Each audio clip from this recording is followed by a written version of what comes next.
அண்மையில் பிரபல போதகரும் பாடகருமான ஜான் ஜெபராஜ் மீது பாலியல் சீண்டல் புகார் தரப்பட்டு பிறகு அவர் தலைமறைவா இருந்து பிறகு மூணாறிலே கைது செய்யப்பட்டு போக்சோ வழக்கின் கீழ் போக்சோ பிரிவுகளின் கீழ் அவர் கைது செய்யப்பட்டது அனைவரும் அறிந்ததுதான்.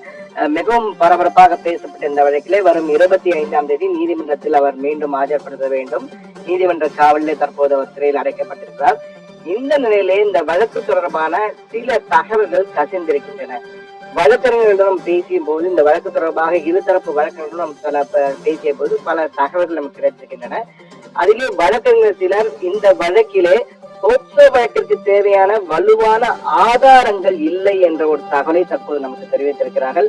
அது மட்டுமல்ல, இந்த விவாகரத்து வழக்கின் எதிரொலியாக இந்த பாலியல் வழக்கு, இந்த ஏற்கனவே விவாகரத்து வழக்கு ஜான் ஜெபராஜ் தொடர்ந்திருக்க அவர் மனைவி மீது அவருடைய தூண்டுதலின் பேரிலே இந்த பாலியல் வழக்கு ஜோடிக்கப்பட்டுள்ளதாக ஜெபராஜின் லீகல் டீம் உறுதிப்படுத்துகிறார்கள். விவாகரத்து வழக்கின் எதிரொலியாகத்தான் இந்த பாலியல் வழக்கு ஜோடிக்கப்பட்டிருக்கிறது என்ற ஒரு தரப்பும் ஜெபராஜுடைய வழக்கறிஞர்கள் டீம் அணி நமக்கு அந்த தகவலை உறுதிப்படுத்துகிறார்கள்.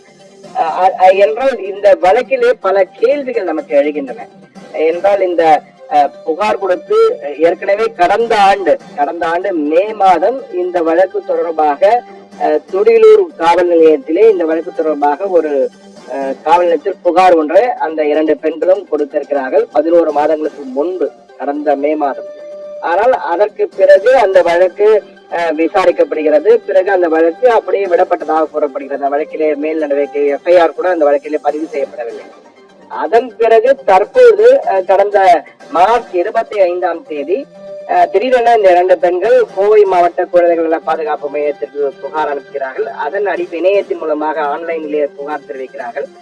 அதன் பிறகு குழந்தைகள் பாதுகாப்பு நல மைய அதிகாரியின் பரிந்துரையின் பேரில் கோவை காந்திபுரம் பகுதியில் உள்ள அனைத்து மகளிர் காவல் நிலையத்தில் மதபோதகர் ஜான் ஜெபராஜ் மீது போக்சோ சட்டத்தின் கீழ் வழக்கு பதிவு செய்யப்பட்டு நடவடிக்கைகள் எடுக்கப்படுகின்றன.